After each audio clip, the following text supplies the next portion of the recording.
Buenos días a todos los amigos presentes en el Salón Abrirse las Constelaciones de Ediciones La Luz, y además a través de la transmisión en las plataformas digitales. Regresamos con la peña Oda a la Joven Luz a este espacio después de una programación veraniega en que las actividades de la luz se movieron hacia la librería Celestino. Estamos entonces nuevamente en este espacio, digamos, natural de las presentaciones de Ediciones La Luz, y lo hacemos para una presentación y para el regreso de este espacio ahora en el mes de septiembre, una presentación no quizá tan atípica, un poco sui generis, sí, en recordación, en homenaje a una de las autoras más significativas de la literatura contemporánea, de las letras universales, que es la rumana alemana Berta Müller, que el pasado agosto estuvo celebrando su 70 aniversario. Decía sui generis porque Berta es una autora, como decía, en lengua alemana, nacida en Rumanía, en una comunidad de hablantes alemanes, germanoparlantes en Rumanía, que ha escrito su obra literaria en alemán. Una autora, además, me parece que no lo suficientemente conocida en Cuba, joven aún, celebró sus 70 años, ganadora del Premio Nobel de Literatura en 2009 y lamentablemente creo que no publicada en nuestro país. Razones suficientes para, además del Nobel, además de la impronta de Herta en las letras no solo europeas, las letras universales, razones suficientes para incentivar su lectura, para proponer puntos de partida, miradas, enfoques a la vida y a la obra de esta importante escritora que, al ser reconocida con el Premio Nobel, el jurado de la Academia Sueca subrayó que Herta era capaz de transmitir con la belleza de la poesía y la fuerza de la prosa la situación de los más desposeídos de la Rumanía bajo, digamos, el sistema comunista que estuvo desde buena parte del siglo XX hasta finales de la década de los 80, inicios de los 90 en su país. Es imposible desligar la obra de Herta de la situación política de su país, y como es imposible desligar también la relación del yo y esa manera tan personal y poética que tiene su escritura y que ha influido mucho en las letras, sobre todo europeas. Para esto me acompañan Manuel García Verdesia, escritor, traductor, e Irela Casañas, editora, poeta, que nos acercarán en este primer momento a la figura de Herta Müller y a lo que conocemos, hemos leído y admiramos también a las letras de esta importante autora. Así que, Manolo, te cedo la palabra para quizás dar unos primeros pautas, unas primeras miradas al contexto histórico, a la época en donde una jovencísima escritora con quizás menos de 30 años publica su primer libro en el panorama literario en lengua alemana a finales de los 70 y inicios de los 80.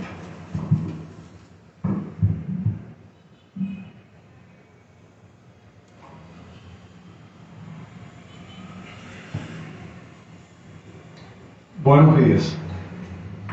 Me parece que es una excelente idea esta que han tenido los amigos de Ediciones La Luz, de dedicar un espacio a una autora como esta que vamos a tratar.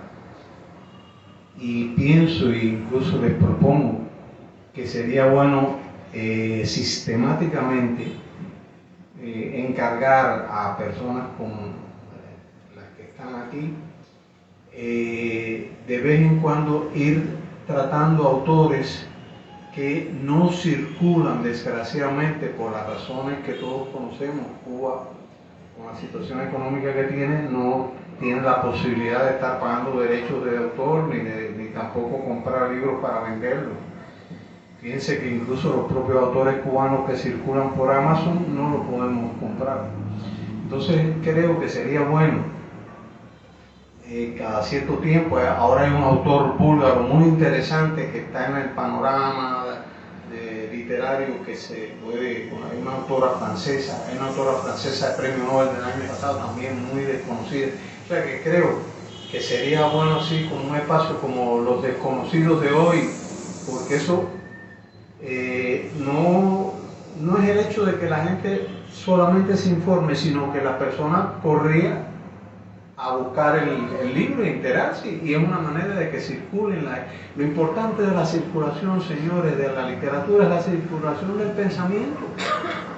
Cuando no circula el pensamiento, pensamos que la novela se acabó con Balzac, y la novela ha seguido caminando, el cuento ha seguido caminando. Ya no sé, cuando lean los cuentos de Herta Müller, se van a dar cuenta de que hay una manera totalmente distinta. No se acerquen buscando a Horacio Quiroga, porque entonces se van a disgustar. Es que ya el mundo ha cambiado la manera de escribir con él. Dicho esto, hago otra salvedad. Yo personalmente, y lo he puesto muchas veces en mi muro de Facebook, yo no concuerdo ni me gusta que se refieran a este mundo que existió, porque existió, desgraciadamente existió, en una buena zona de Europa del Este. No me gusta que se le considere ni socialista ni comunista, porque no fue ninguna de las dos cosas. Fueron sistemas totalmente aberrantes, sistemas burocráticos, sistemas policíacos, sistemas que le hicieron el peor favor de la historia del pensamiento a las ideas de aquella gente que soñaron, sí, con unos sistemas mejores que le llamaron socialismo y tal vez comunismo. Pero a partir de esta gente fue que estas palabras devinieron en malas palabras, por la mala práctica real, criminal, que constituyeron estos regímenes. Hay autores que a mí me parece que son esenciales para conocer el mundo que se generó después de la Revolución de Octubre, y sobre todo al final de la Segunda Guerra Mundial, cuando con la expansión de las tropas soviéticas hasta Alemania del Este, pues se creó aquello que se denominó campo socialista, que fueron países donde llegaron los soviéticos, se instalaron y por diktat, para decirlo de alguna forma elegante, instauraron gobiernos de corte estalinista, porque Stalin era el que estaba en ese momento dirigiendo la Tercera Internacional Comunista. Y cuando uno quiere saber cómo fue ese mundo, un mundo realmente terrible, cuando uno quiere saber cómo fue ese mundo, bueno, está el clásico, Alexander Solzhenitsyn, Archipiélago Gulag, Un día en la vida de Iván Denisovich. Pero hay otros autores que han ido surgiendo a la palestra y que también nos aportan una visión, porque como bien decía Sócrates, el conocimiento es la virtud, y solo si se sabe se puede divisar el mal.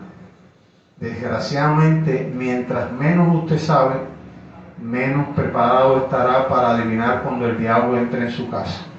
Entonces yo les recomiendo autores como el ruso-francés Andrei Makin, excelente escritor, con unas excelentes novelas que tratan siempre estos temas, de la francesa que viene hacia acá, se casa con el ruso, después viene la guerra, los campos de concentración.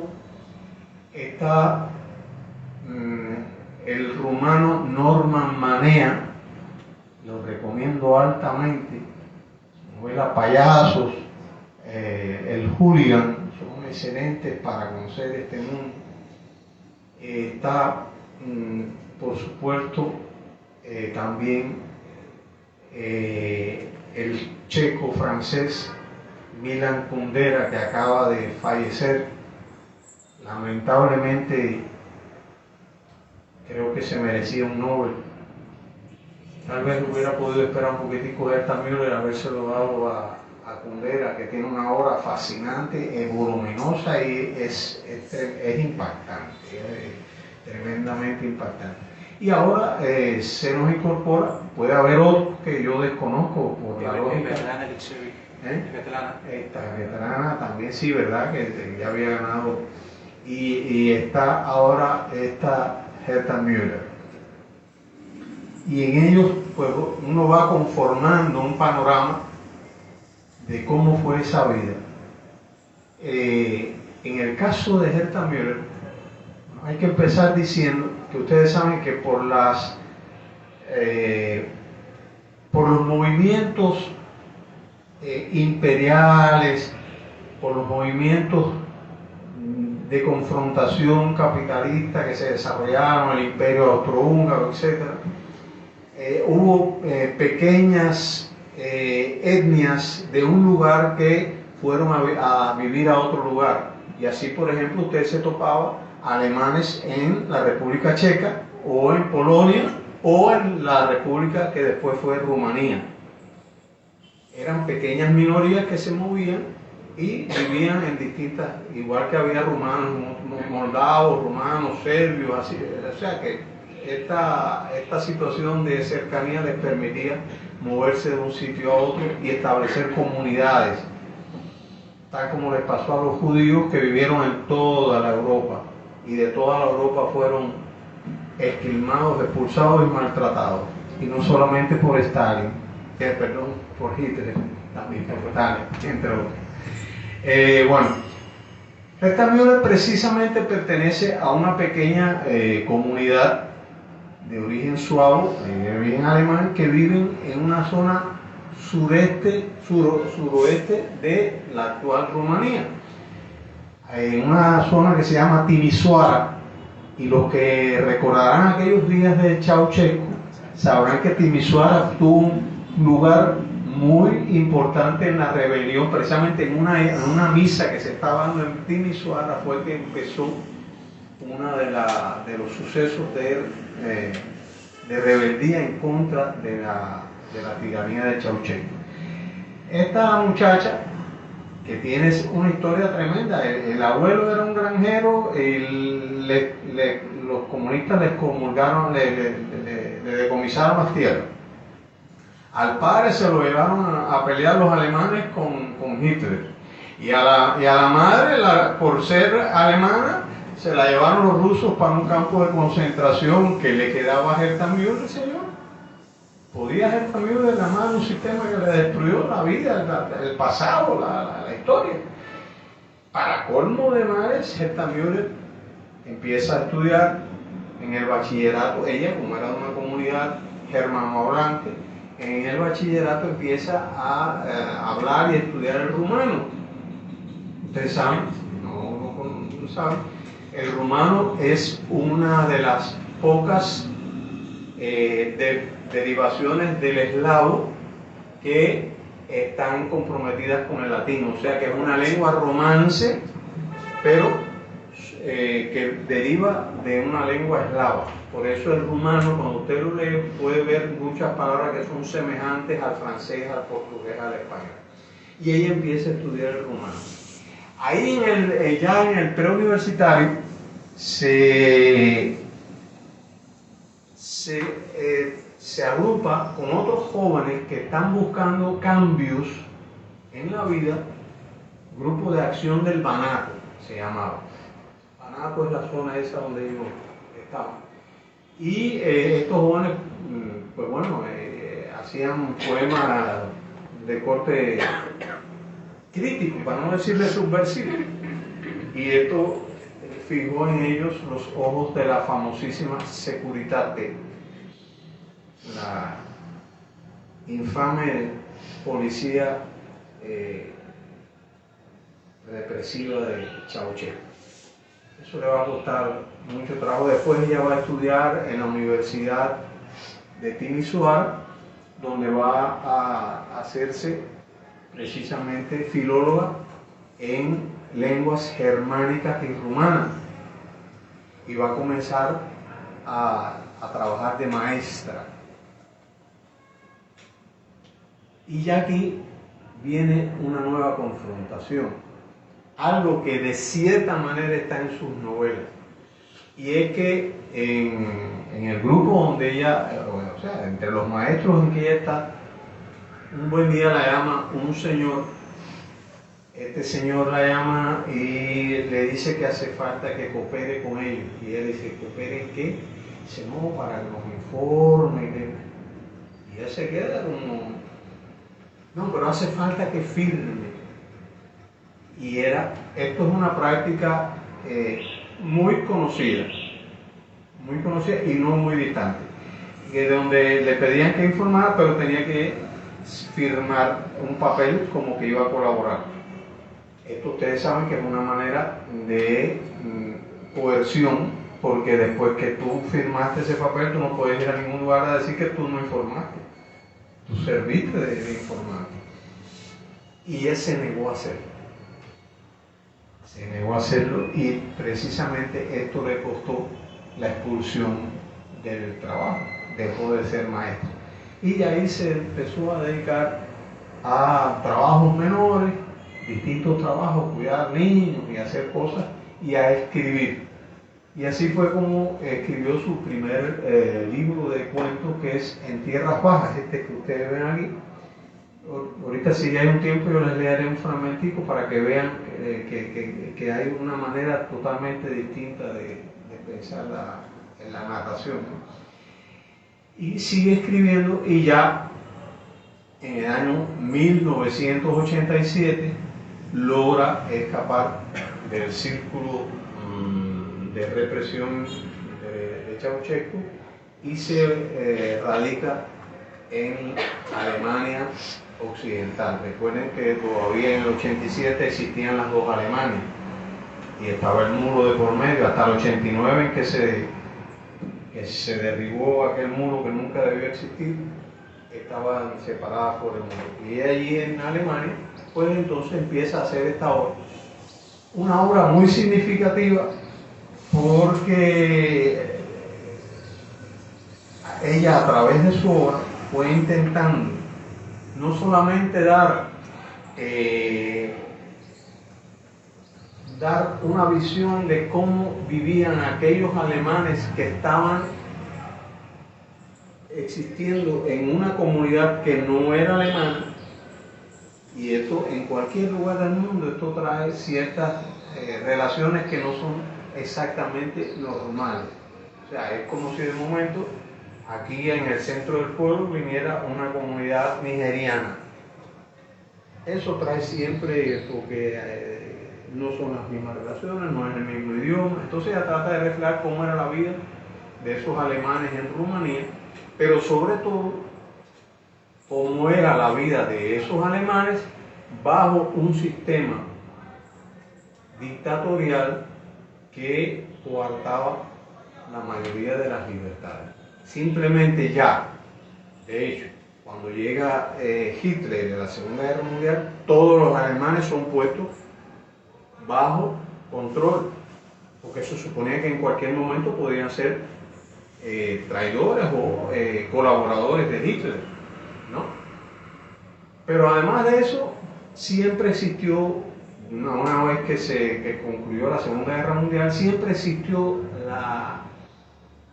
el prejuicio, la suspicacia de estos alemanes.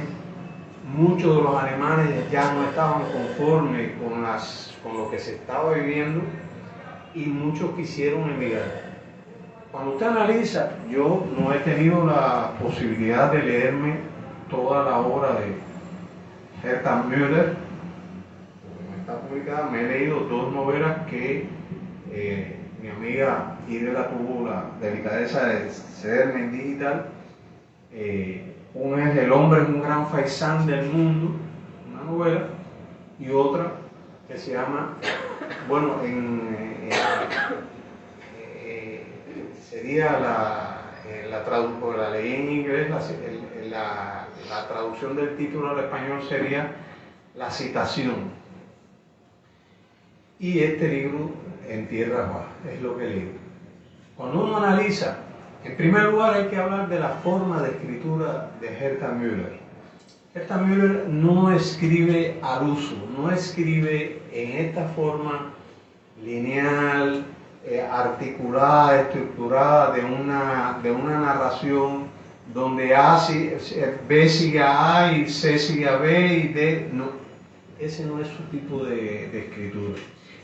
Yo, para mí, no he leído ningún ensayo sobre su obra. Esto que le estoy diciendo son percepciones personales. A mí me parece que ella practica una suerte de minimalismo impresionista.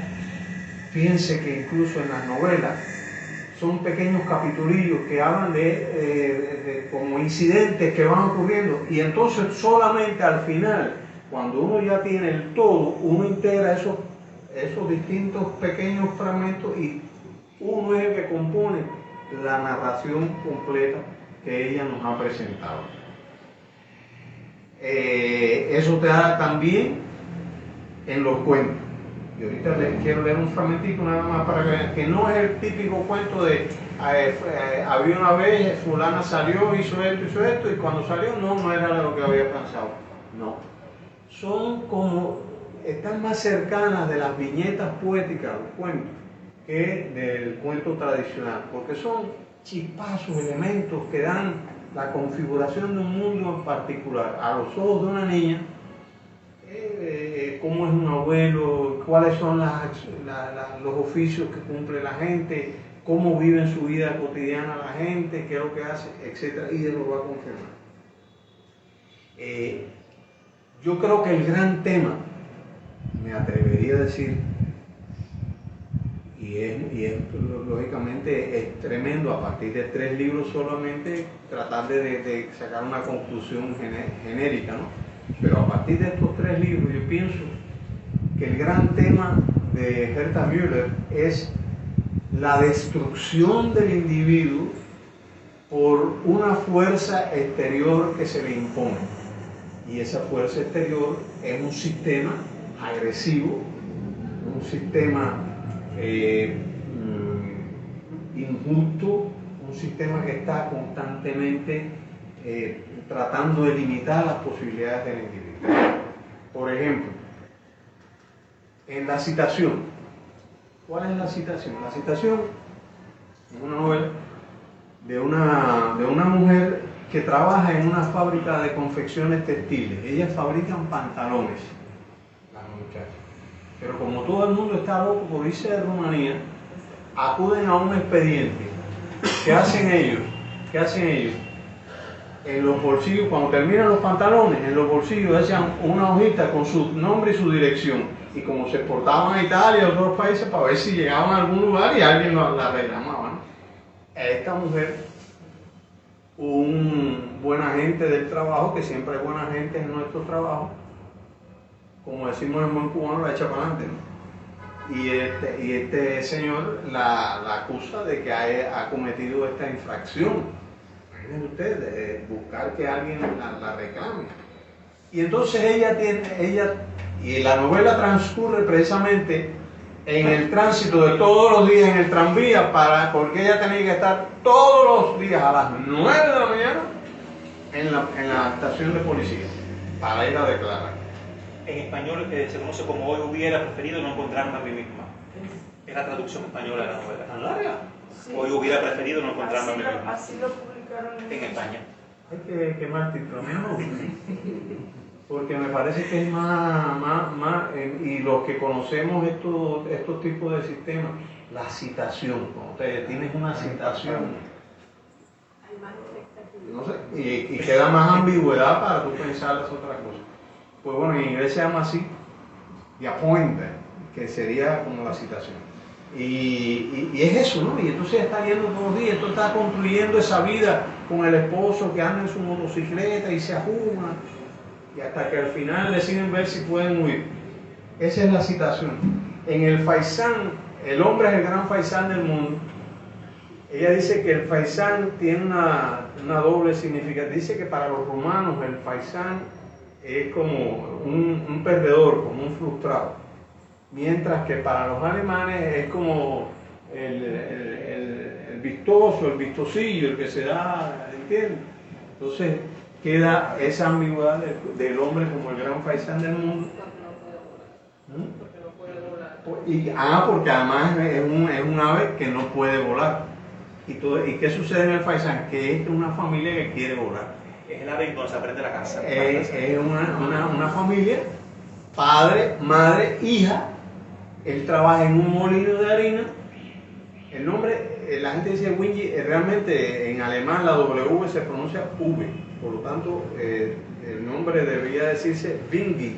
Wingy es el personaje.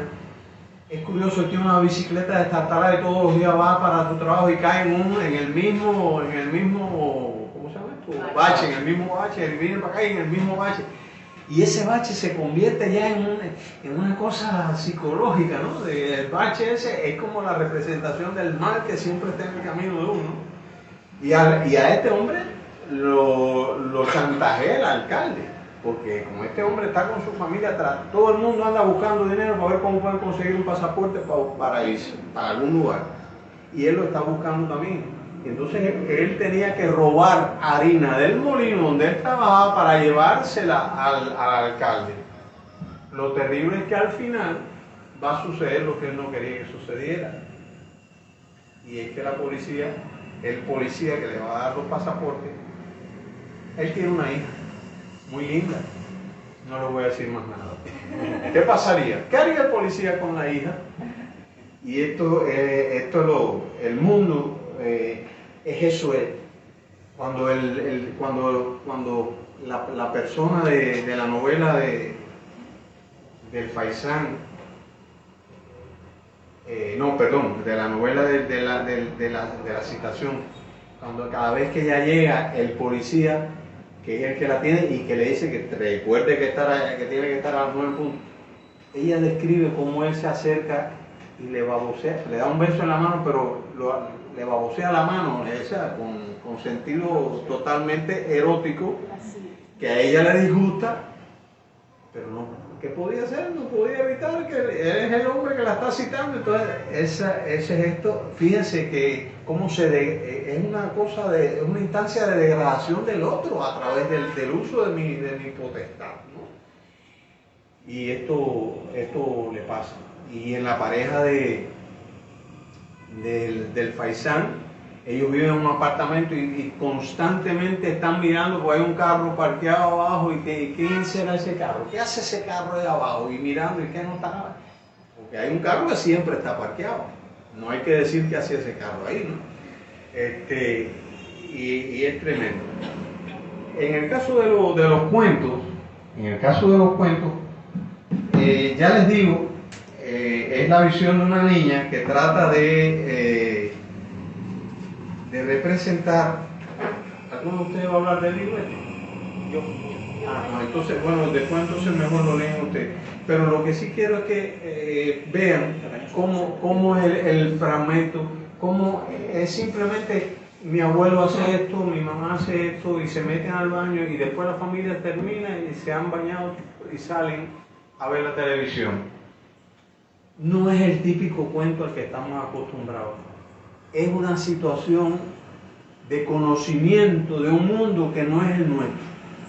Y eso es lo que creo que trata de hacer Herta Müller, presentarnos un mundo al que no estamos acostumbrados de manera impresionista, de manera sugerente, de manera metafórica, para que uno mismo trate de trascender las palabras y ubicarse en ese mundo.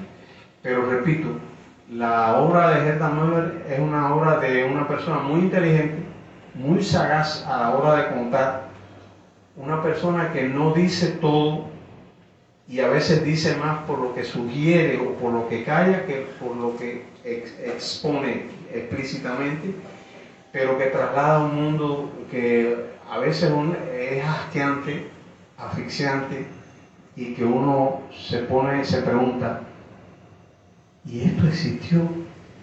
¿Fue posible que eso existiera? ¿Cómo pudo ser?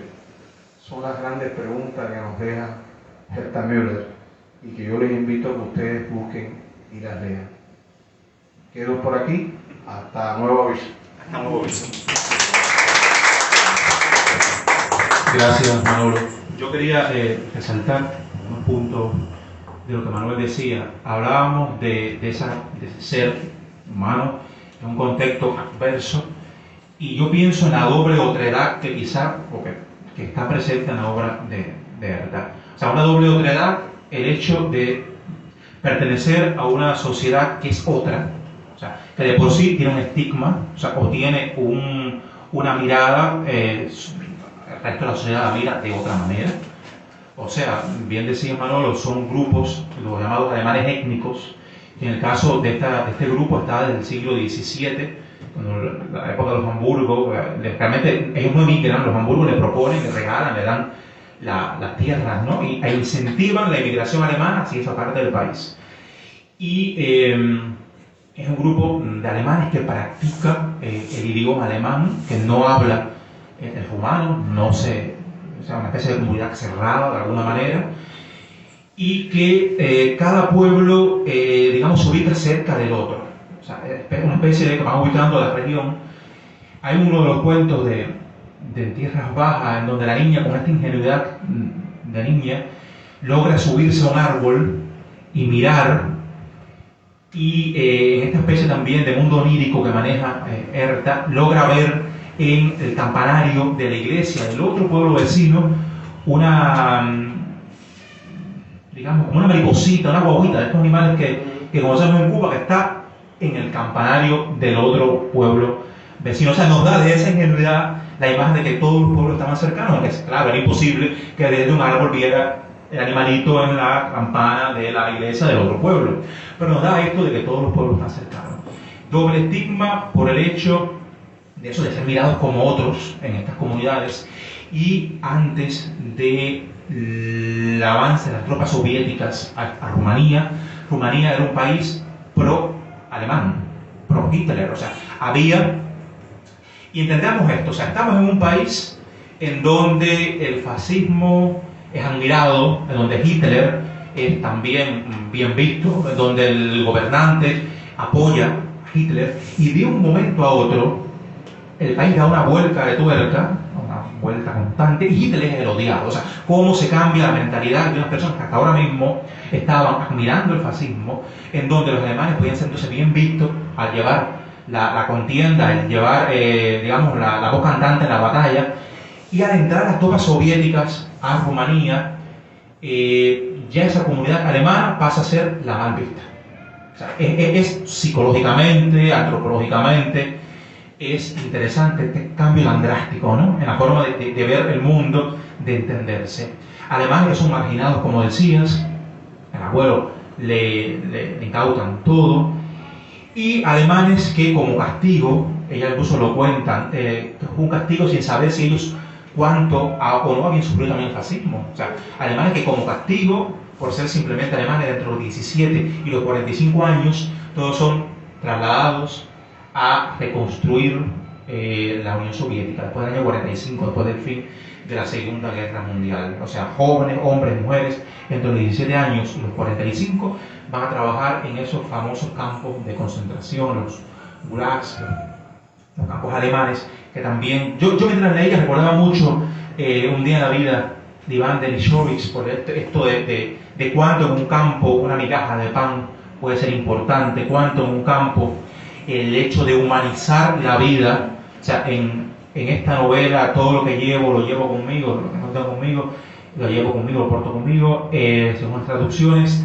que básicamente es la vida de Óscar Pastior, uno de estos, un poeta rumano que pasa 5 años de trabajo, que 5 años era la cuota establecida, ¿no? Era, digamos, la norma para rehabilitarse e incorporarse a la sociedad, digamos, socialista que se estaba construyendo en ese país. Y Óscar le cuenta a ella, este es un libro que ellos un libro de los 80 y tanto, no mentira, de los 2000, es un libro de los 2000, inicio de los 2000, se publica en 2009 si mal no recuerdo, y comienza por ahí. Es un libro que ella empieza a anotar las conversaciones en primer momento que tenían en su pueblo estos alemanes que habían estado deportados en esta parte, muchos en la Siberia, muchos en lo que hoy es Ucrania, en la parte de los grandes llanos de Ucrania. Y estos traumas digamos, básicamente transforma a la persona de una manera que es para toda la vida. No hay una vuelta a lo que se fue. O sea, ya después que llegaba, jamás volvían de la misma manera. Su madre, joven, muy joven, va a uno de estos campos por 5 años, ya así es en la Unión Soviética. Y Herta, que nace en el 53, ya han pasado unos 8 años del fin de la Segunda Guerra Mundial, 5 años después de que la madre ya está de vuelta en Rumanía. La infancia de Herta Müller está, digamos, sobrepasada por el silencio, el miedo al recuerdo y el miedo a lo que se vivió. O sea, no solo la madre, sino toda la familia. La madre evitaba hablar del tema de los campos de trabajo forzado en la Unión Soviética. Evitaba, por alguna manera, también de exorcizar el dolor. O sea, en vez de hablar que fuera esa manera de exorcizar lo que se tenía, guardárselo, enquistarlo, era una manera también de no repetirlo. O sea, olvidar para siquiera intentar repetir en la memoria esos momentos. Así, las conversaciones en la mesa de la niña, Herta Müller, eran en silencio. Ella veía a la madre comer agónicamente o comer de una manera desesperante porque les quedaba eso, les quedaba esa agonía por la migaja de pan, esa agonía por el plato completamente vacío y por devorar en segundos lo que el resto de la familia podía devorar mucho más tiempo en comer. Ella dice que este amigo poeta Oscar Pastior hacía lo mismo, era menos opresivo que la madre o se precipitaba con menos fuerza que la madre, pero esa hambre, incluso en esta novela, todo lo que lo llevo conmigo, hay capítulos dedicados al ángel del hambre. El ángel del hambre está sobrevolando constantemente a estos personajes. El hecho de humanizar la vida. Ellos en uno de los capítulos habla de cómo un viejo abeto, rama innoble para ella, que venía de la costa baja, pero árbol de vida para los de la sierra de la montaña, como un viejo abeto podía significar en un campo el elemento humanizante. O sea, el viejo abeto en Navidad, con unos lazos, unos pedazos de tela, les recordaba la Navidad que estaba viviendo su familia en Rumanía, la Navidad que no estaba allí, y como ese árbol que para Herta no significaba nada, era un árbol sin importancia, para él, para los que estaban en ese campo de concentración, les cambiaba la vida, les recordaba el hecho de que eran seres humanos y de que podían aún así, a menos recordar, sino festejar la Navidad. Toda la infancia de esta niña estuvo permeada por esto, por estos grandes silencios, por este miedo al hablar, por estos recuerdos tan fuertes de los campos de concentración de trabajo en la Unión Soviética. A tal punto que ella por mucho tiempo estuvo recopilando información, porque la madre le decía, se murió tal, se murió el otro, y se va dando cuenta de que iba quedando cada vez menos personas con las cuales hablar del campo. La madre misma, y es una de las cosas que ella decía, las personas comúnmente le contaban su experiencia en los campos de trabajo de manera general. O sea, quizás la anécdota, pero a ella le interesaban los pequeños momentos. ¿Qué es lo que le da? ¿Qué era lo que le da Oscar Pastior? Los pequeños momentos, cómo limpiaban la escudilla, a qué hora entraban, salían, cuántas palas de arena, de material de construcción levantaban. Esos pequeños momenticos, cuando rompía un botón, con qué lo arreglaban, o sea, esas cosas daban una especie de humanidad a la literatura de Herta. Por eso en este primer libro, que se publica en el año 84, si mal no recuerdo, Irena, Sí. aunque llevaba 4 años ya en la editorial rumana, o sea que lo tuvo que escribir a finales de la década del 70, 78, 79, o sea, estamos hablando de una muchacha que no llega a los 30 años todavía. El libro tardó 4 años en los archivos de la editorial, se publicó editado, censurado la palabra, con todas las suspicacias que podía tener, hasta que después en Alemania Occidental, más mediado de la década del 80, salió íntegro.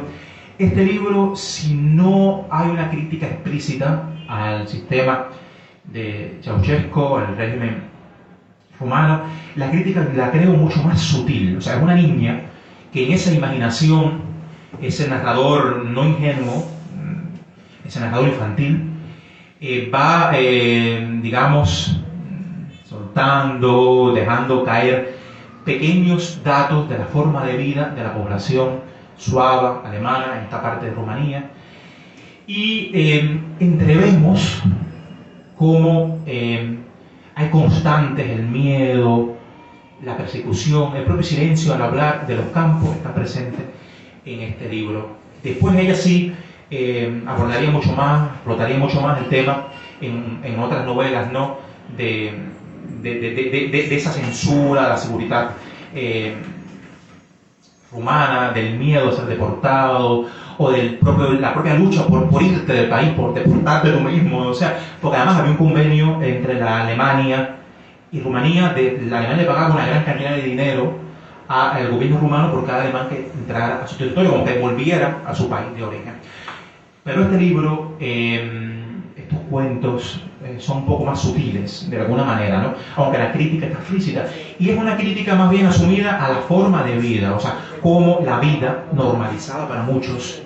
O sea, lo peor de estos sistemas es cuando se llega a normalizar ciertas prácticas. Normalizar me refiero a en la misma población. O sea, como muchos de estos miedos, cállate, no digas esto, no hables, que te va a ir mal en el trabajo, estas prácticas cotidianas se logran normalizar y logran ser parte de la realidad. Y esta normalización es la que ella de alguna manera denuncia a través de esta niña que está hablando. Irene, así que yo te voy pasando la palabra y quizás puedes abordar un poco más en el libro o en lo demás.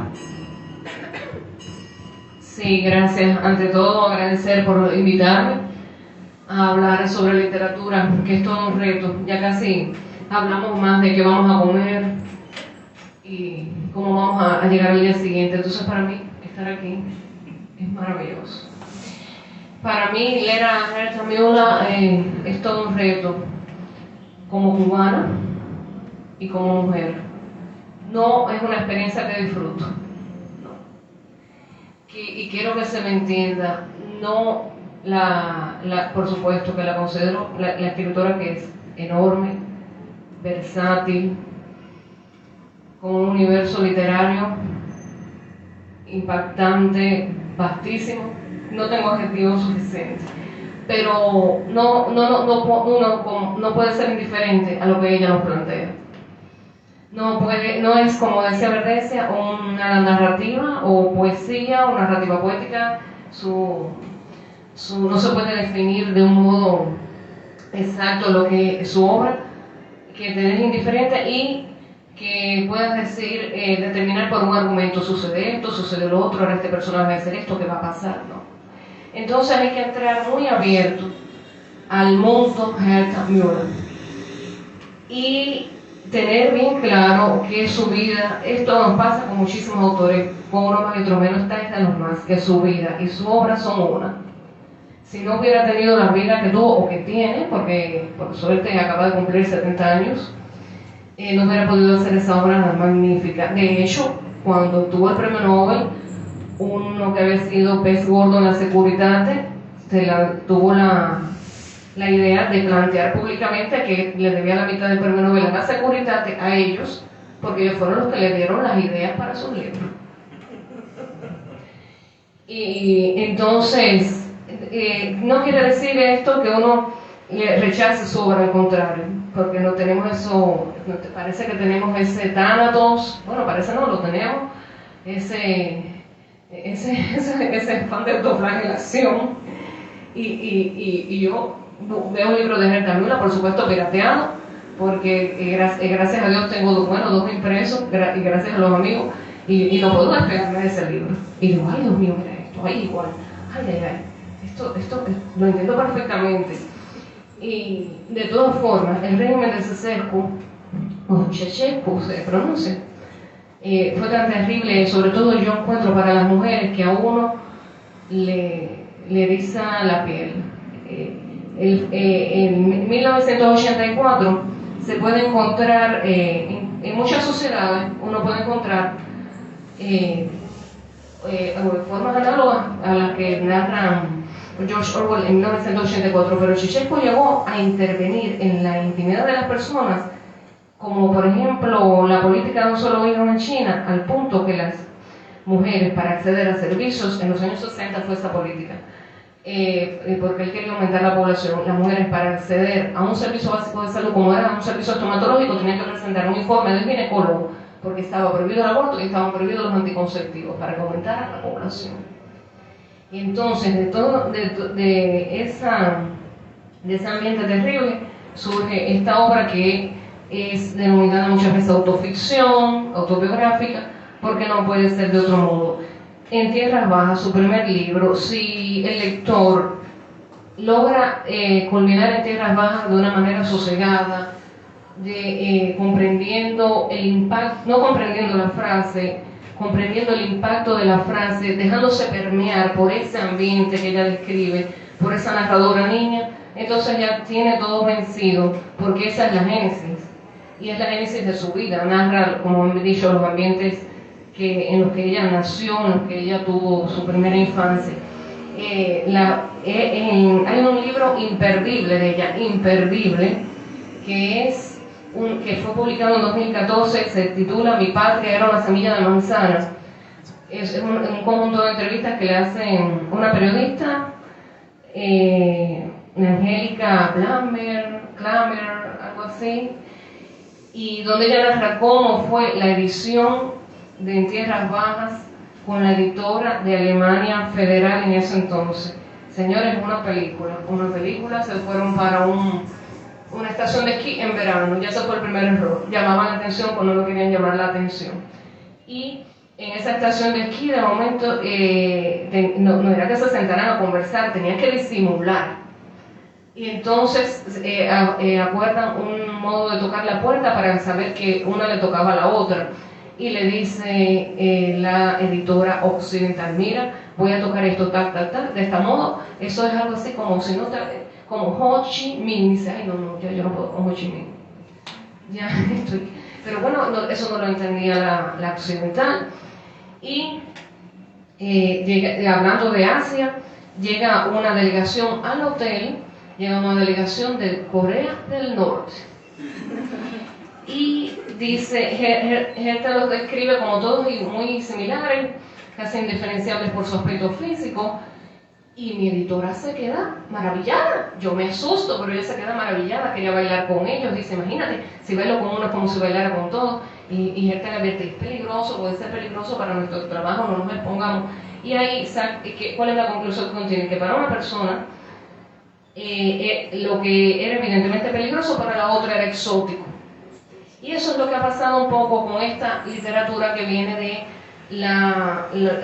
los países donde se derrumbó el llamado socialismo real. Se volvió exótica esa mirada, esa supervivencia, esa resistencia a pesar de todo. Y por suerte muchas editoriales empezaron a publicarla. El premio Nobel, por favor, sirvió de catalizador, de darla a conocer. Su obra ha sido traducida a más de 30 lenguas. Y ese exotismo, yo creo que un poco a otro tipo de lector que vive en otras regiones puede influir en no valorarla profundamente, el alcance que tiene su narrativa, su autoficción, que a veces son incluso memorias. Yo disfruté mucho en Tierras Bajas porque sentí un sujeto femenino muy fuerte, sentí que ella ahí estaba desarrollando toda la resistencia contra los tabúes y secretos de la familia, como sentí que no estaba tan lejos de nosotros, porque también sistema socialista, sistema capitalista, el campo y la ciudad son los mismos casi siempre en cualquier país. Y si lees, en Tierras Bajas, vas a encontrar también ahí el campo cubano, con sus supersticiones, con su machismo, con el gusto de los hombres por el alcohol. Y es un libro que le puede resultar cercano a cualquier lector. Algo que fue también impactante y que fue También lo que motivó el interés de los que seguimos la literatura, que ya explicamos las razones por qué no se puede publicar en nuestro país, fue el sensible, humano, sencillo, por las anécdotas, pero complejísimo de leer y releer, discurso de aceptación del Nobel. Cuando en 2009 ese discurso se dio a conocer, todo el mundo decía, pero ¿cómo es posible? Pero mira, lo que pasó a esta escritora, su sencillez, obtener el Nobel, por favor, sabemos todo lo que implica, pero no dejó de acudir a la academia.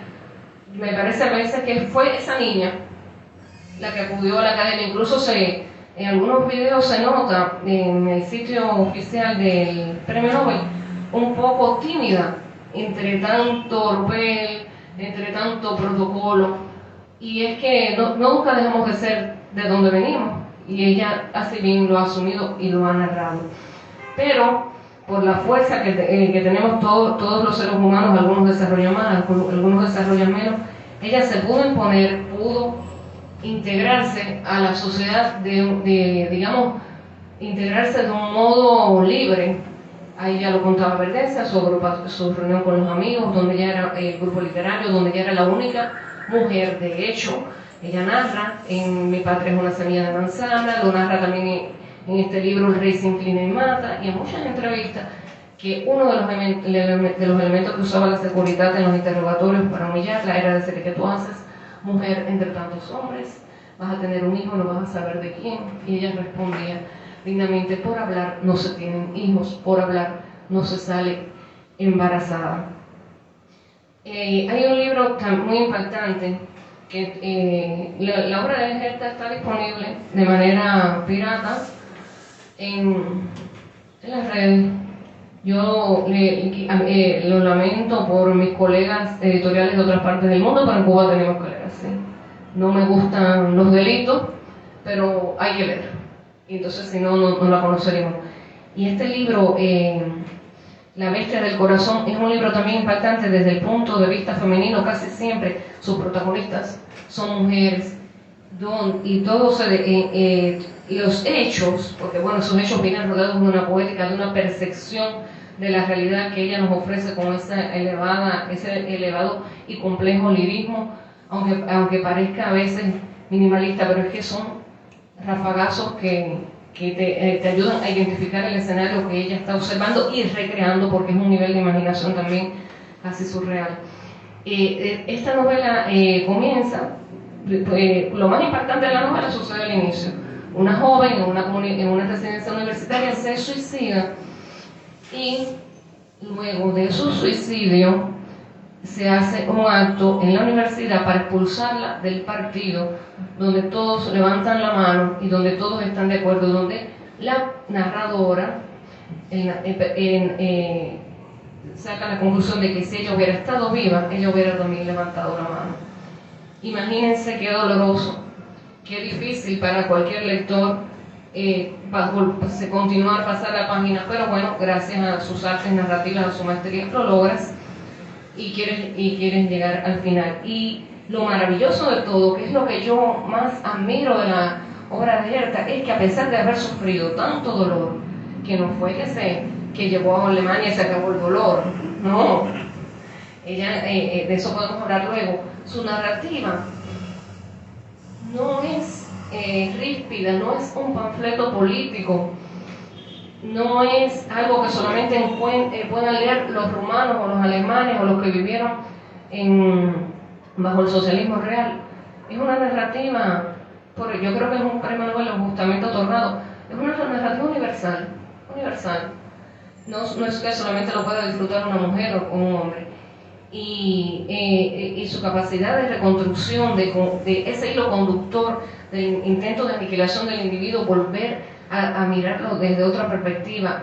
El único libro en el que no es desde su propia perspectiva o desde esa perspectiva de esa mujer luchando por seguir amando la vida a pesar de todo el cerco y el acoso político, es el protagonista, es un hombre que hizo basado en sus memorias, en las entrevistas que hizo a Oscar Pasteur, pero todo el resto de su obra es así. También hay que decir que Gerda Müller es poeta, y como mujer, como escritora original que es, sus poemas no son como los poemas que hacemos nosotros, son collages que ella va recortando de revistas que tienen un papel determinado, que tienen un acabado determinado, de palabras que le interesan, le llaman la atención, y ella cuenta que tiene cajas y cajas y cajas llenas de palabras para hacer esos poemas que incluso ha expuesto como obras de arte en galerías y han sido publicados y han sido traducidos.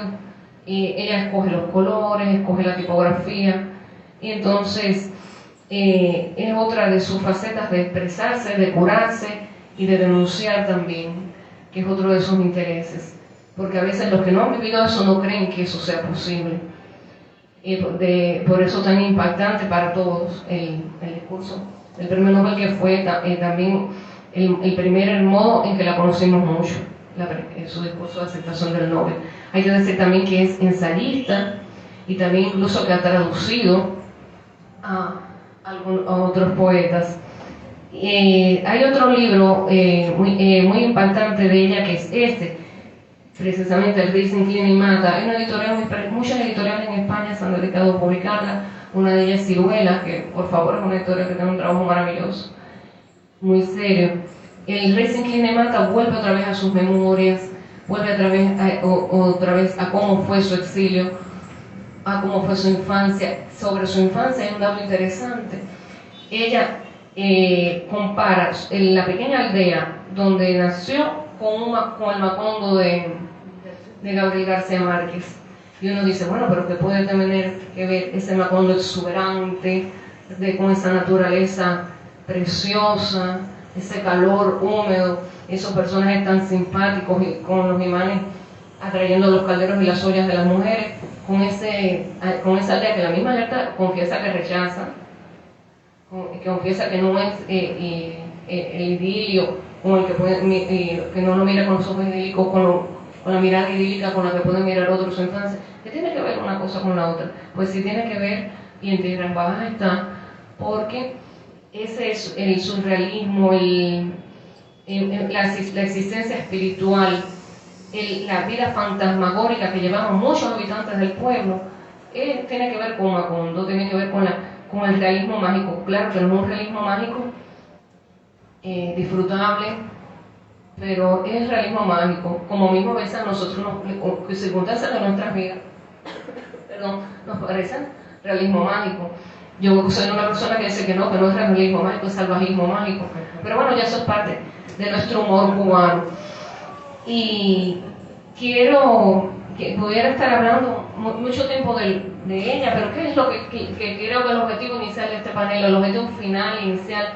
Invitar a la lectura de ella, compartir sus archivos que han descargado, compartir los libros, a seguirla, aunque no se entere de nuestro panel, felicitarla por sus 70 cumpleaños, y saber que la literatura es un medio que nos ayuda para seguir vivos, para seguir fuertes, para seguir consiguiendo belleza, lo digo con toda intención. Y esto es algo también que me gustó mucho de su obra, que ya lo dije, no es un panfleto, es una obra bella, y también en una declaración que da en el libro Mi patria no era una semilla de manzana. Se necesita belleza para vivir, no solo las mujeres, los hombres también, y ella así lo ha manifestado, y en contraposición con la fea Rumanía que le tocó vivir y de la que finalmente se exilió.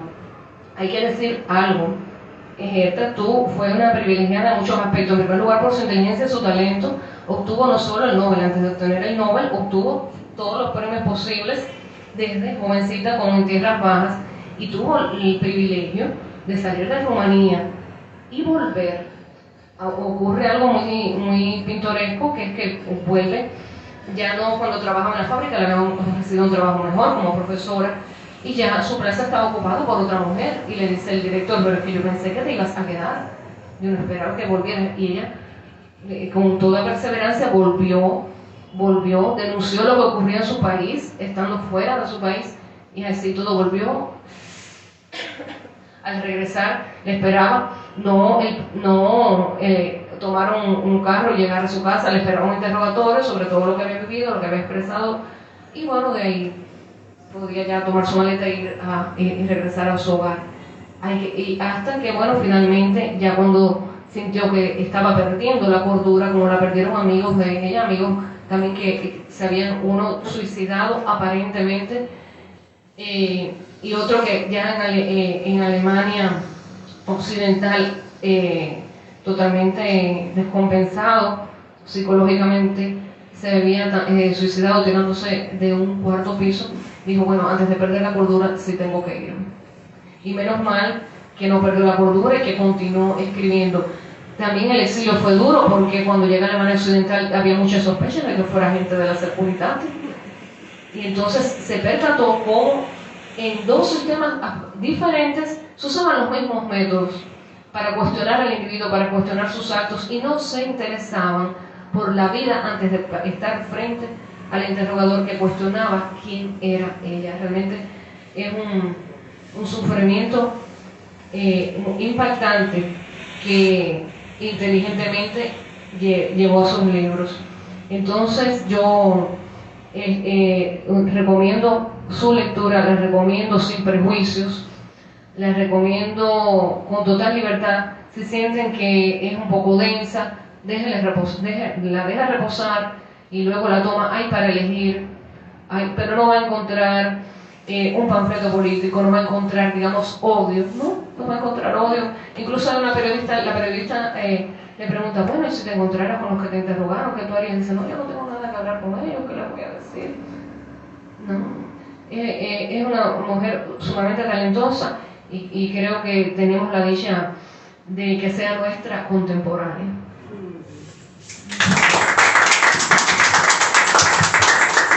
Muchas gracias, Irela. Con esta excelente intervención te despido e invito a nuestra querida editora y narradora Mariela Barona que nos acompañe aquí al lado de Verdesia y mío para continuar hablando sobre Hector Miller. Yo acoto, o sea, Irela decía el hecho de cuán cercanos nos es su narrativa, y yo pensaba también que los mecanismos de poder al final en un sistema u otro, en un régimen u otro, son bastante parecidos, ¿no?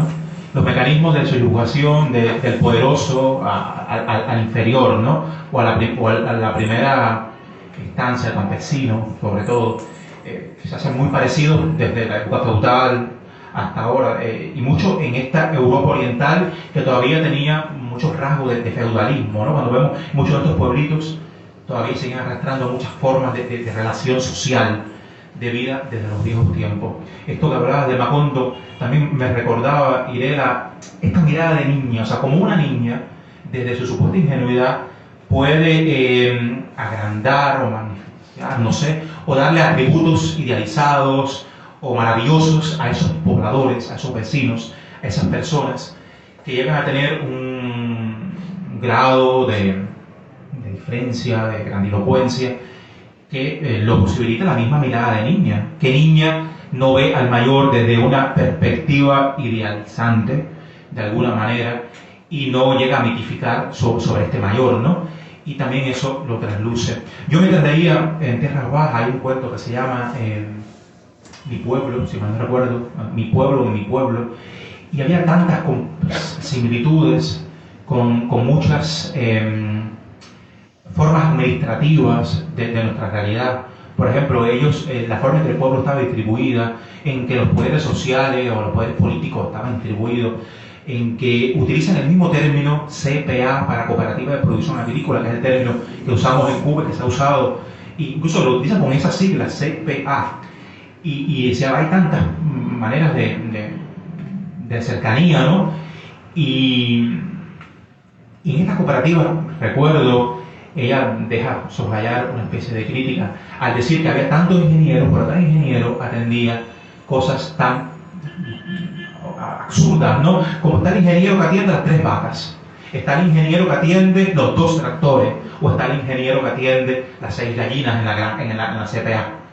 Y todo esto al final es una crítica al sistema organizativo, político, en que se basaba también en la postura, se basaba también en el qué seré delante del otro, o el qué seré delante del que gobierna. O sea, esa doble imputación, esa máscara que hace colocar muchos de estos sistemas a las personas para quedar bien delante del que gobierna, delante del poder, aunque detrás el pensamiento y la mirada sean otras. Querida Mariela, quizás un poquito a otras obras recientes. Sabemos que te acercaste mucho a esta primera obra, La Cita, o a la vida propia de Herta Müller, que como me dijiste en algún momento es toda una película y quizás hasta una saga. ¿Nos puedes acercar de eso? Muchas gracias, Adrián. Muy buenas tardes para todos. Yo hoy no vengo aquí como la escritora Mariela Barona, que cuando la convocan para un panel se estudia todo, investiga todo lo que puede investigar, aprovecha cada resquicio de internet para averiguar cosas y enriquecer un texto para hacer una reseña o para dar un aporte a la semblanza de un autor como Herta Müller, que nos convoca hoy. Esta Mariela que está aquí, ya se le acababa el tiempo para este día, para el día del panel. Tenía otras cosas apremiantes que me mantenían muy ocupada.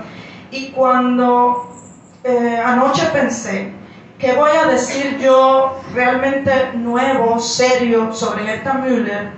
Que no vayan a tocar Erian, Manuel García Verdesia o Irela Casañas. O sea, yo no tuve el tiempo que siempre dedico a investigar, a recordar, a refrescar la obra de los autores, en fin. Y decidí ser completamente honesta, o sea, escribí un texto de la Mariela lectora solamente.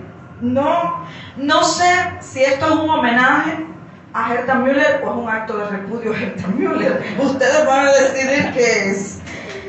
Pero bueno, ojalá lo interpreten como yo lo interpreto, que es mi homenaje a ella. Lo titulé Herta Müller, 30 gigas de libros y la felicidad.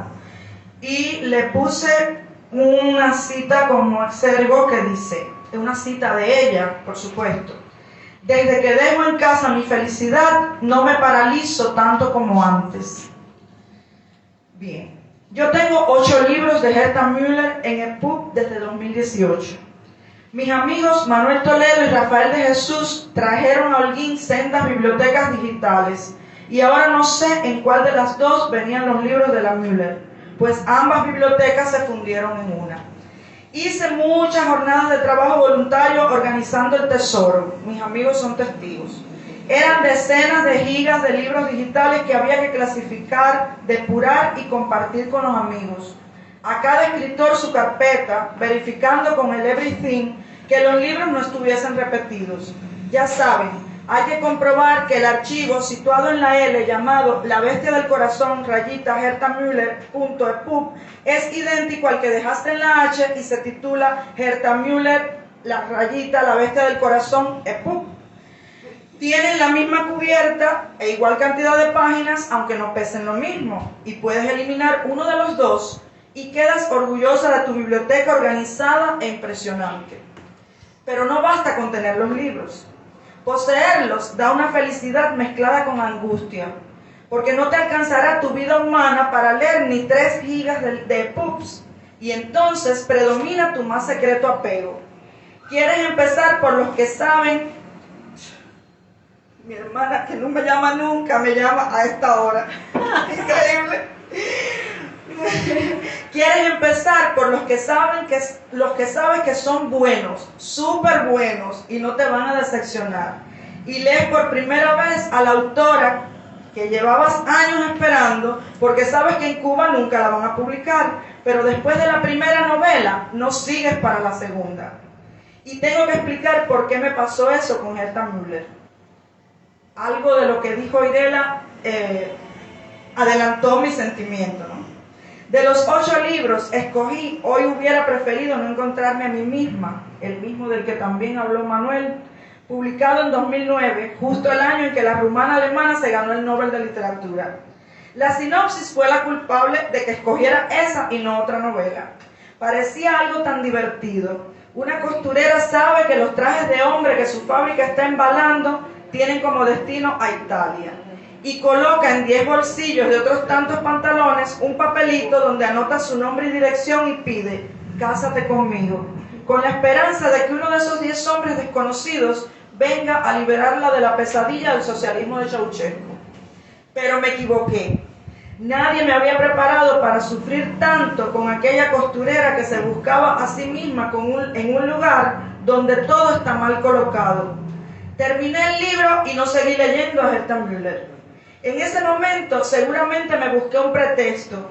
Tengo que conocer a más escritores contemporáneos, hay que aprovechar el tiempo, embriagarse descubriendo narrativas insospechadas, cada una mejor que la anterior.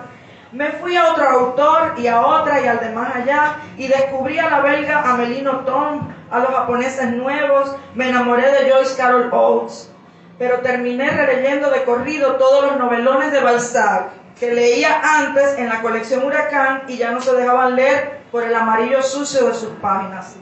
Es muy sencillo. Nadie que no sea un sufridor profesional se queda en un mundo que provoca dolor. Te vas a donde sabes que vas a ser feliz. La realidad es demasiado dolorosa aunque esté contada con poesía como la cuenta ella. Esa manera tangencial de contar una realidad que a veces uno puede confundir con la propia genera un sufrimiento que tal vez no se explica en el momento que se lee, pero va creciendo y ahogando cualquier idea de superación. Porque ella cuenta cosas que uno conoce y suceden de verdad. Porque si no las viviste tú, las vivió una amiga o tu padre o el primo aquel. Y todo lo que creías era un universo único por ser el tuyo, lo encuentras contado con la crueldad de la sabiduría y te das cuenta de que no hay nada nuevo bajo el sol y que tus miserias solo pueden contarse así o es mejor callarlas. Y si ya Herta Müller las contó, ¿para qué esforzarse? El miedo de la vida cotidiana no es el mismo en un país que en otro. Hay un miedo que se mantiene bajo control. El miedo a los accidentes y a los virus es común para cada ser humano de este planeta, viva donde viva, porque sale del sempiterno miedo a la muerte. Pero hay otro tipo de miedo que llega a convertirse en irracional y que solo lo padecen quienes viven en un régimen totalitario. Es el miedo a no se sabe qué, a lo que no se ve de dónde viene, al golpe que sale de la nada y que puede tener una causa X que a la larga termina sin importarnos demasiado. ¿Recuerdan el proceso de Kafka? Es el miedo de la oveja que sabe que ahí está el lobo, pero no tiene idea de cuándo le tocará a ella ser la elegida para la matanza. Herta Müller es cruel porque vivió la crueldad y sabe narrarla de una manera auténtica y tan hermosa que los hechos parecen fluir como un arroyo de montaña. Solo el individuo sumergido en el agua sabe que su pureza es falsa. El arroyo arrastra toda la inmundicia en sus corrientes profundas, donde los seres luchan para no enloquecer de desesperación. Pero quien llega a mirar el agua desde afuera solo ve un paisaje de paz y lindas imágenes bucólicas. Herta Müller está sumergida en el fondo y meterse en su mundo es peor que una pesadilla recurrente. Aquel hombre que merodea el barrio fingiéndose borracho y no se sabe a quién vigila. Los niños prestados para pasar delante en una cola de alimentos. Las huidas por la frontera donde los guardias no avisan, sino tiran a matar. Un apuesto oficial de la seguridad a quien hay que ir a ver cada vez que una es citada. En la época de Ceausescu, el estalinismo alcanzó una dimensión épica. Por eso Herta Müller no pudo desprenderse de él ni siquiera en su vida de emigrada. Su manera de contar tanto la vida cotidiana como los interrogatorios a los que es citada una costurera evocan un absurdo tan verosímil que aterra y desconcierta. Todo lo patético del inmovilismo nos cae encima. Ella es una Kafka implacable y feroz y a mí se me hizo un instrumento de tortura porque lo cuenta en primera persona. ¿Por qué amo tanto al Maestro y Margarita y me niego a seguir leyendo a Herta Müller? Porque Bulgakov encontró la forma de burlarse de una realidad que se parecía demasiado a la nuestra. Pero donde él te obligaba a reír, Herta Müller no te obliga a llorar, sino te paraliza. Porque te hace caer en una casa de espejos como las de las ferias y te obliga a mirarte de frente, de costado, de espaldas, boca abajo y boca arriba, vestida y desnuda y a decirte, es cierto, esa soy yo y nada puede salvarme a mí misma. Como soy una buscadora de placer y no una sufridora profesional, declaro que renuncio alegremente a leer a una de las autoras más grandes que encontré en esa biblioteca digital en 2018 y abandoné a toda prisa. La prisa de la oveja que piensa, quien ríe último, ríe mejor, y prefiere no enterarse de que le están llevando al matadero.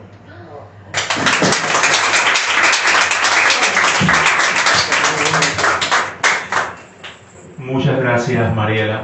Esta novela, como toda su obra, tiene también elementos de su vida, ¿no? Esa especie de autoficción que ella maneja, ¿no?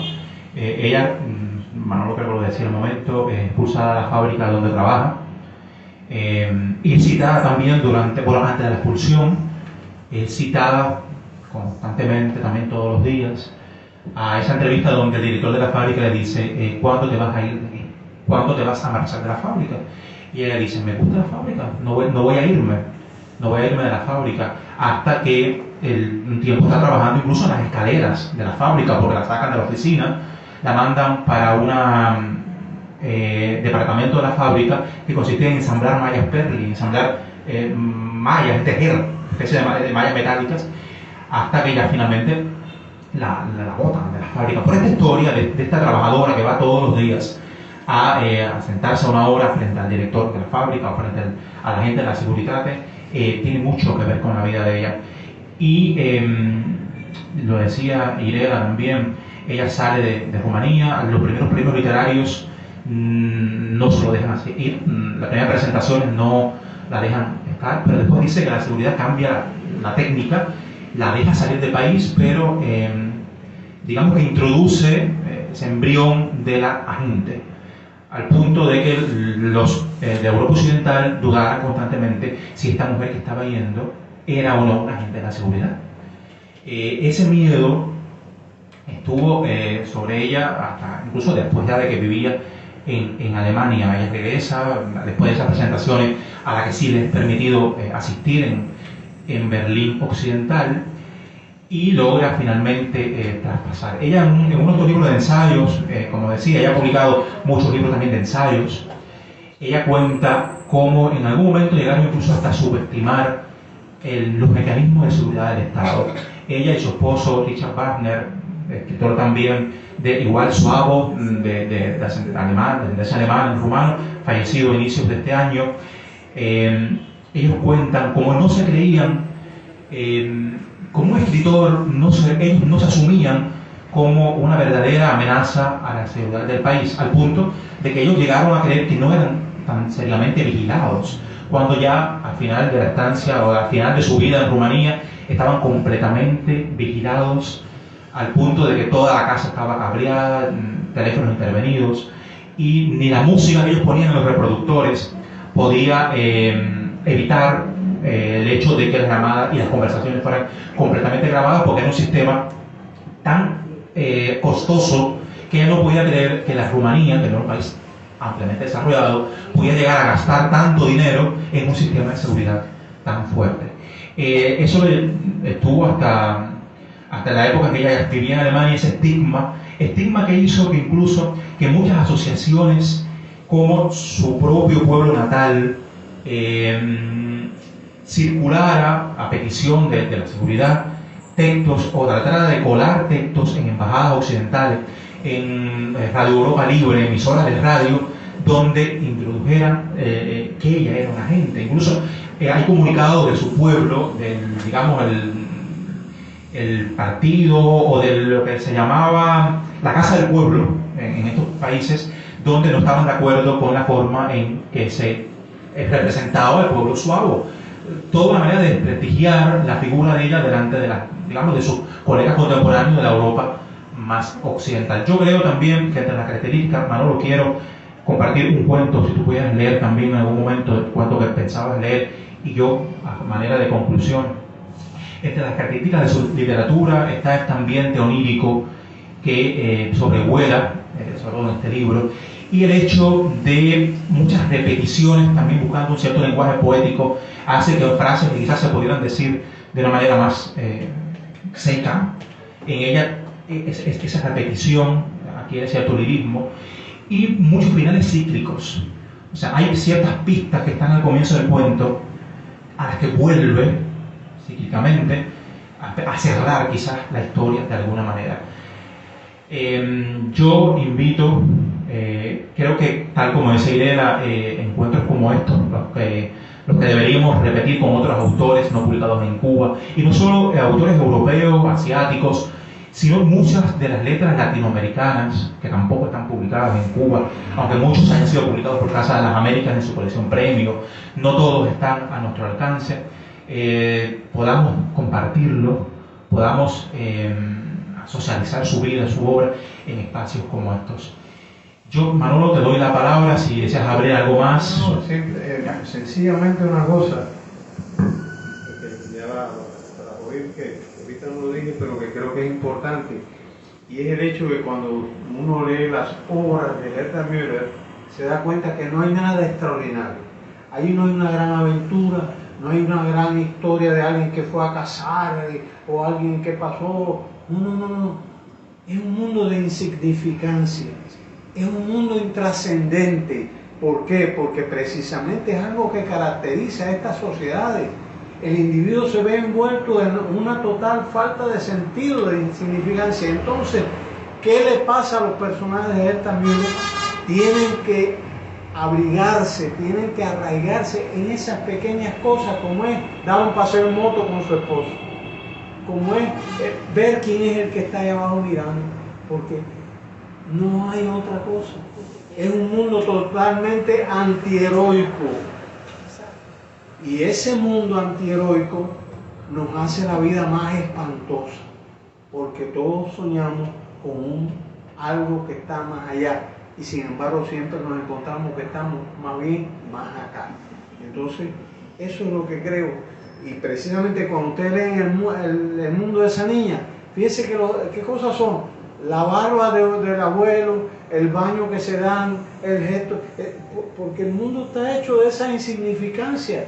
Hay que buscarle sentido a lo poquito que se tiene, porque lo demás no existe. Eso es lo tremendo, y creo que ella lo logra magistralmente, darnos esa sensación de un mundo donde no hay más posibilidades para los seres humanos que refugiarse en la pequeñez de su vida insignificante. Gracias. Gracias a ti, Manolo. Yo, a manera de resumen, también de provocación, de incitación, de invitación a la lectura de Herta Müller, voy a leer un cuento breve, estos cuentos, casi viñetas que componen En Tierras Bajas, su primer libro, y que de alguna manera sí nos describe los rasgos poéticos de su narrativa. El baño suave, uno de los cuentos que provocó esa indignación tiempo después, no sabemos si real o no real, de la casa del pueblo, de los habitantes de su tierra natal. Es un sábado por la tarde. El calentador del baño tiene el vientre al rojo vivo. La ventanilla de ventilación está herméticamente cerrada. La semana anterior, Arnie, un niño de 2 años, había cogido un catarro por culpa del aire frío. La madre lava la espalda del pequeño Arnie con unos pantaloncitos desteñidos. El pequeño palmotea a su alrededor. La madre saca al pequeño Arnie de la bañera. Pobre crío, dice el abuelo. A los niños tan pequeños no hay que bañarlos, dice la abuela. La madre se mete en la bañera. El agua aún está caliente. El jabón hace espuma. La madre se restrega unos fideos grises del cuello. Los fideos de la madre nadan sobre la superficie del agua. La bañera tiene un borde amarillento. La madre sale de la bañera. El agua aún está caliente, le dice la madre al padre. El padre se mete en la bañera. El agua está caliente. El jabón hace espuma. El padre se restrega unos fideos grises del pecho. Los fideos del padre nadan junto con los fideos de la madre sobre la superficie del agua. La bañera tiene un borde parduzco. El padre sale de la bañera. El agua aún está caliente, le dice el padre a la abuela. La abuela se mete en la bañera. El agua está tibia. El jabón hace espuma. La abuela se restriega unos fideos grises de los hombros. Los fideos de la abuela nadan junto con los fideos de la madre y del padre sobre la superficie del agua. La bañera tiene un borde negro. La abuela sale de la bañera. El agua aún está caliente, le dice la abuela al abuelo. El abuelo se mete en la bañera. El agua está helada. El jabón hace espuma. El abuelo se restriega unos fideos grises de los codos.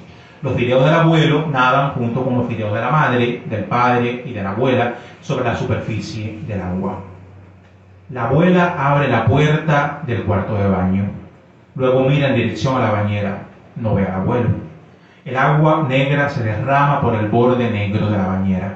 El abuelo ha de estar en la bañera, piensa la abuela, que cierra tras de sí la puerta del cuarto de baño. El abuelo deja correr el agua sucia de la bañera. Los fideos de la madre, del padre, de la abuela y del abuelo dan vueltas sobre la boca del desagüe. La familia Suava se instala, recién bañada, ante la pantalla del televisor. La familia Suava, recién bañada, aguarda la película del sábado por la noche. Este cuento nos resume de alguna manera parte de la narrativa de Herta Müller, a quien hemos estado recordando, homenajeando en su 70 aniversario y recomendándola como una de las voces más importantes de la literatura contemporánea universal. Muchas gracias a mis panelistas, muchas gracias a ustedes. Y nos vemos aquí en Ediciones La Luz en próximos espacios.